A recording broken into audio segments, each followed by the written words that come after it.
David Copperfield, Charles Dickens. Aquella noche tuvimos en la morada de la calle Buckingham una conversación tan larga como seria acerca de los sucesos domésticos que detallados quedan en el capítulo anterior. A mi tía le interesaron tanto que 2 horas después de terminada la conferencia todavía paseaba nerviosa de un extremo a otro de la habitación con los brazos cruzados y baja la cabeza. Siempre que perdía su ecuanimidad habitual, se entregaba a los ejercicios pedestres, siendo la duración del paseo la medida de su preocupación.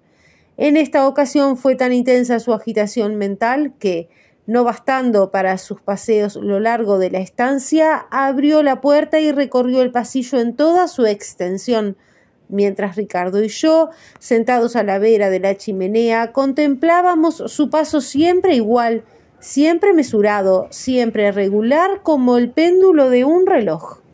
Cuando la despedida de Ricardo, que se retiró a descansar, nos dejó solos a mi tía y a mí, principié a escribir la carta que debía dirigir, siguiendo el consejo de Inés, a las 2 señoras. Mi tía se había cansado de pasear y estaba sentada al amor de la lumbre, con la falda recogida como de ordinario. Una novedad podía advertirse en ella. En vez de tener el vaso sobre sus rodillas, como era su costumbre, dejábalo olvidado sobre la repisa de la chimenea.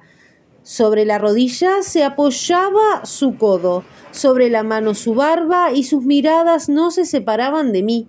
Cuantas veces levantaba la vista de la carta que estaba escribiendo, mis ojos tropezaban con los suyos. No reparé, hasta después de haberse retirado a su alcoba, que había dejado sobre la repisa de la chimenea su pócima nocturna, como solía llamar ella el contenido del vaso. Me levanté, fui a la puerta de su habitación, llamé para darle cuenta de mi descubrimiento y me contestó: «Lo sé, sí, pero esta noche no tengo ganas de tomarlo». Leyó la carta que yo había escrito y la aprobó. La confié al correo y esperé, ya que otra cosa no podía hacer, con cuanta paciencia me fue posible, la contestación. 1 semana duraba la espera, cuando una noche de nieve salí del domicilio del doctor para dirigirme al nuestro. El día había sido crudísimo, día de nordeste sutil que infiltraba el frío hasta la médula de los huesos. Cayó el viento al final del día y con la calma vino la nieve. Nieve copiosa, de grandes copos que pronto dejaron sobre la tierra una capa espesa. El rodar de los coches y los pasos de las personas sonaban como si hubiesen rodado o caminado sobre una capa de plumas. El camino más corto para llegar a casa, que es el que tomé, pues no estaba la noche para dar paseos inútiles, pasaba por la calleja de San Martín.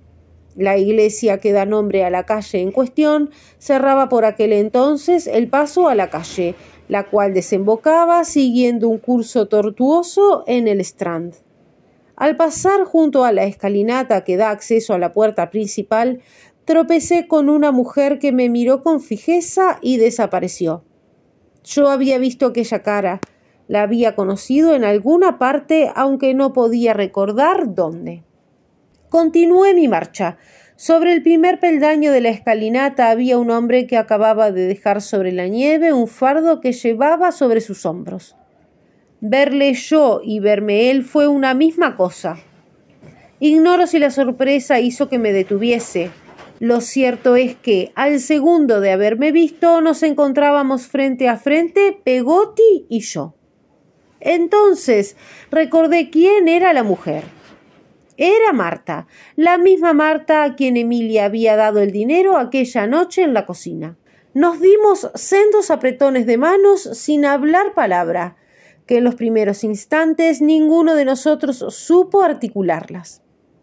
«Señorito David», exclamó al fin Peggotty, «qué alegría! Bien hallado, bien hallado». «Qué sorpresa tan agradable, mi querido amigo», contesté.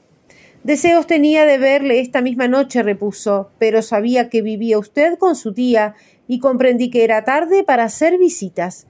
Mañana temprano le hubiese visitado antes de continuar mi viaje». ¿Continuar el viaje tan pronto? Sí, señor, contestó moviendo con tristeza la cabeza. Mañana me voy. ¿A dónde? Ni yo mismo lo sé. Pero, ¿y ahora? Ahora iba en busca de un sitio cualquiera donde pasar la noche. Frente por frente al sitio donde nos encontrábamos, había por aquellos días una puerta secundaria que daba acceso a la posada de la Cruz de Oro. Indiqué la puerta, pasé mi brazo por debajo del de Pegotti y atravesamos la calle. No tardamos en tomar asiento en una habitación donde ardía un fuego alegre y confortante. Al verle a la luz, observé que sus cabellos eran más largos y estaban más enmarañados que de ordinario y que su cara estaba tostada, ennegrecida por el sol. Su cabeza parecía de nieve. Las arrugas de su frente se habían hecho extraordinariamente profundas. Ofrecía el aspecto de quien ha viajado durante mucho tiempo, expuesto a todas las inclemencias de las estaciones. Pero estaba fuerte, robusto, y sus ojos reflejaban esa energía de propósito del que persigue un objeto y está resuelto a alcanzarlo sin desmayos, sin cansancio. Mientras mentalmente hacía yo estas observaciones, él sacudía la nieve que llenaba su sombrero y ropas. Tomó asiento frente a mí y dando la espalda a la puerta de la habitación, y volvió a estrechar efusivamente mi mano. «Quiero contárselo todo, señorito David», me dijo. «Han ocurrido grandes cosas. Es muy poco lo que acerca de ellas puedo decir, pero contaré lo que sepa». Llamé para que nos sirviesen algo caliente, pero como Pegotti dijera que no tomaría sino cerveza fuerte, mandé que la trajeran. Luego que nos la sirvieran y nos dejaran solos, Pegotti, con expresión de solemne gravedad, habló de esta suerte. Cuando era niña, gustaba hablarme del mar, de las costas donde las aguas ofrecen tonos azules, del espejo movible que parece rechazar los rayos del sol. Yo creía entonces que el mar era su preocupación constante, porque en el mar se había ahogado su padre. Pero ahora pienso que acaso fuese debido a que suspiraba por los parajes donde florecen siempre las plantas, por las regiones tranquilas y alegres que no conocen las tormentas. Probablemente serían caprichos de niña, observé. Cuando se perdió, repuso Pegotti, al punto se me ocurrió que su seductor la llevaría a alguno de esos países. Y se me ocurrió porque a todas horas contaba él maravillas. Le decía que eran encantadores, que en ellos podría ser ella una gran señora y mil otras cosas por el estilo. Visité a su madre, la de él, y lo que hasta entonces fueron sospechas se convirtieron en certidumbre. Crucé el canal, llegué a la costa de Francia y desembarqué allí como el que cae de las nubes. Observé que se movía la puerta de la habitación y no tardé en ver una mano interpuesta entre aquella y el marco con objeto sin duda de mantenerla entreabierta. Encontré a un caballero inglés investido de cierta autoridad, prosiguió Pegotti, y le expliqué que iba a buscar a mi sobrina. Me facilitó los documentos que me hacían falta y me ofreció dinero que yo rechacé, dándole las gracias y diciendo que no tenía necesidad de él. Me dijo que escribiría cartas a muchas personas, que en mi viaje me conocerían y auxiliarían muchos, y yo, después de expresarle mi reconocimiento, empecé mi peregrinación por Francia. ¿Solo y a pie?, pregunté. Casi siempre a pie, algunas veces en carretas guiadas por gentes que iban a los mercados, y otras, las menos, en diligencias desocupadas. Ordinariamente caminando con mucha frecuencia en compañía de algún pobre soldado que iba a pasar unos días con sus padres o parientes. Ni yo podía hablarles a ellos ni ellos a mí, porque no nos entendíamos, pero nos hacíamos compañía mutua por aquellos caminos polvorientos. Cuando llegaba a alguna ciudad, buscaba una posada y esperaba en el patio hasta que la casualidad me deparaba alguna persona que supiese hablar inglés. Entonces explicaba yo que iba en busca de mi sobrina.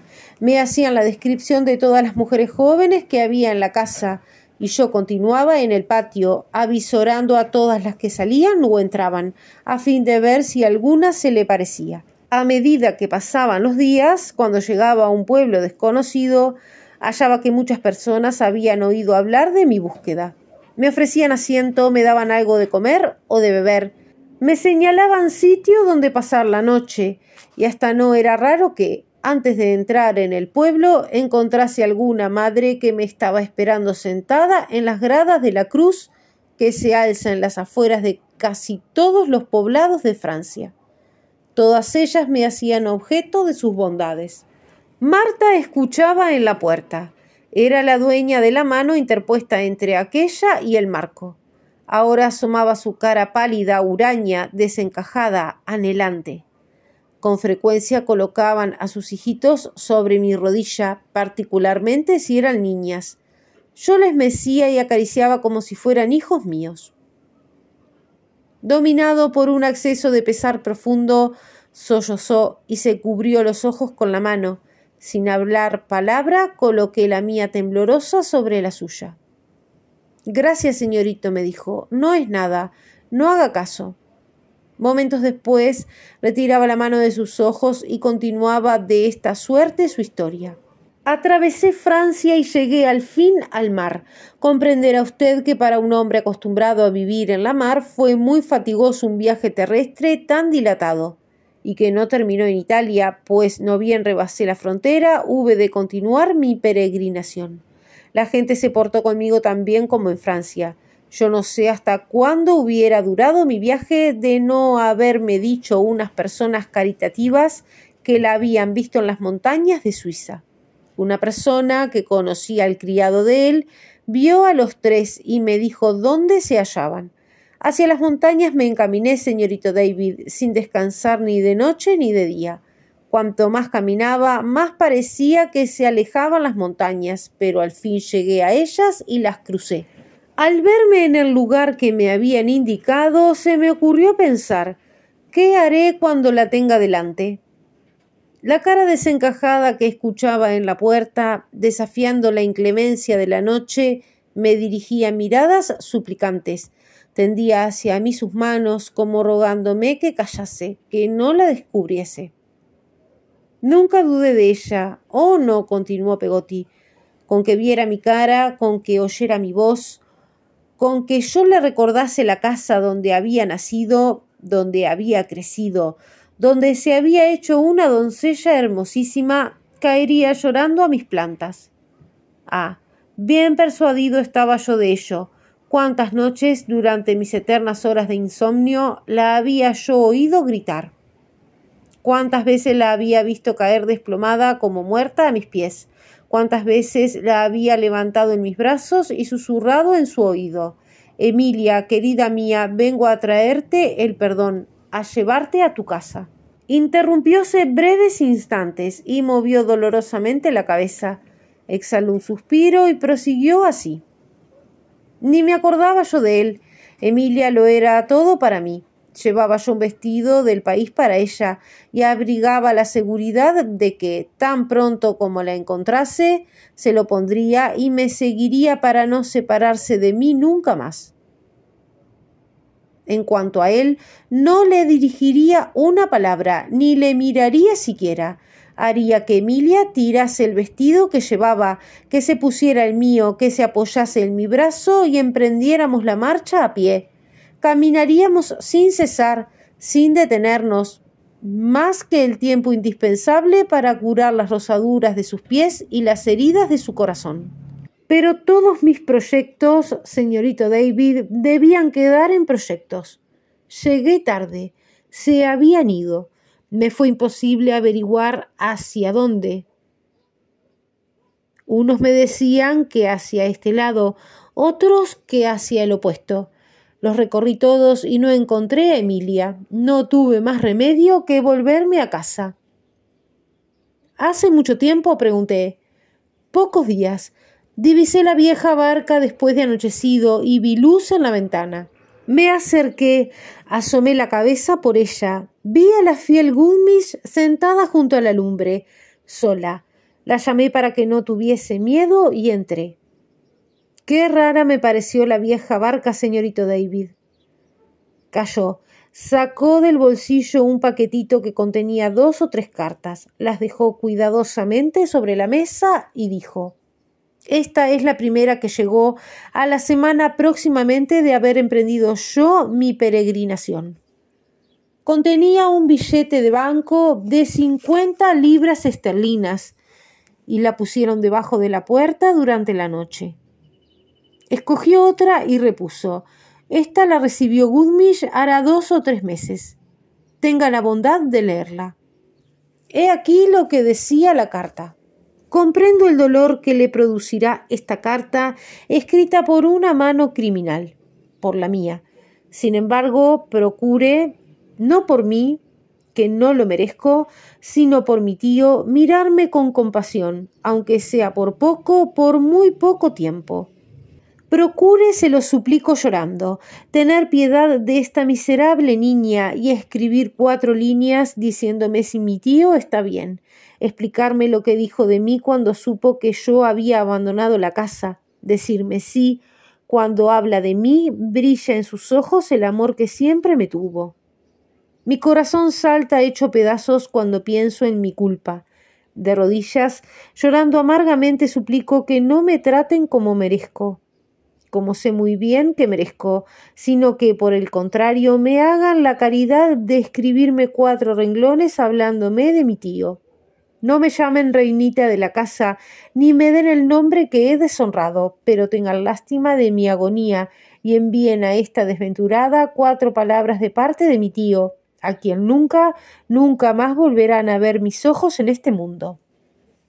Si mis súplicas no ablandan su corazón, cerrado para mí, ay, con demasiada justicia pregunten a aquel a quien he agraviado más cruelmente, a aquel con quien debí casarme, si encontraría en su pecho un poquito de compasión para esta desgraciada, si tendría la dignación de dirigirme 4 letras, que yo abrigo la esperanza de que contestará que sí.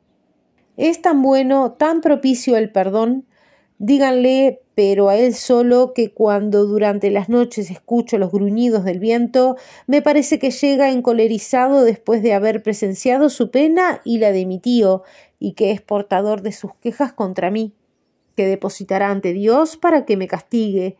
Díganle que si yo hubiese de morir mañana, mis postreras palabras serían para bendecirle a él y a mi tío, mi último anhelo, la felicidad de entrambos». También acompañaba a esta carta una pequeña cantidad de dinero, 5 libras esterlinas que el viejo no había tocado. Terminaba la misiva dando instrucciones detalladas acerca de las señas que deberían poner en la contestación, señas que revelaban la intervención de varias manos y que hacían difícil encontrar el lugar donde la muchacha estaba oculta. «¿Qué contestaron a esta carta?», pregunté. Como Goodmish es poco entendida en asuntos de correspondencia, redactó la contestación Cam y la copió aquella. Decía la carta que yo había salido en su busca y repetía las palabras que pronuncié al emprender el viaje. «¿Es otra carta lo que tiene usted en la mano?». «Es dinero, señorito, 10 libras esterlinas, semejante a la primera, no lleva más escrito que el siguiente, de un amigo sincero. Pero la primera la introdujeron en casa por debajo de la puerta, y ésta llegó por correo anteayer. Su procedencia la indica el sello de correos». Venía de una ciudad del Rin superior. «¿Y Cam cómo está?», pregunté. «Trabaja incansable como siempre. En el mundo no hay hombre más honrado que él. Todos están dispuestos a ayudarle y él está dispuesto a ayudar a todos. De sus labios no ha salido una palabra de queja, pero la opinión de mi hermana es que el suceso le ha afligido profundamente». «Pobre hombre, lo creo. Se ve que no le importa la vida, señorito David», repuso Peggotty bajando la voz. «Si en días de tormenta hace falta un hombre despreciador del peligro, allí está él, adelantándose a todos los marineros. Y sin embargo su exterior nada revela, parece tan tranquilo como siempre. En Yarmouth le conoce y le compadece todo el mundo». Recogió las cartas y las guardó otra vez en su pecho.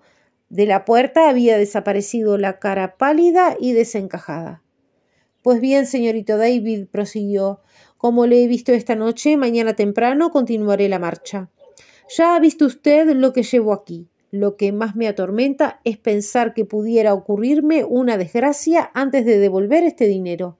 Si lo perdiese o me lo robasen o muriese sin devolverlo, mi desesperación no tendría remedio. Nos levantamos y cambiamos un apretón de manos antes de salir. Caminaré 10.000 millas, me arrastraré por los caminos hasta caer muerto o entregarle este dinero. Si lo consigo y encuentro a mi Emilia, estaré contento. No ambiciono más. Si no la encuentro algún día, sabrá ella, así lo espero, que su tío la ha querido siempre y que no cesó de buscarla mientras le quedó un soplo de vida. Yo, que la conozco bien, aseguro que, cuando esto sepa, ha de volver a nuestra casa.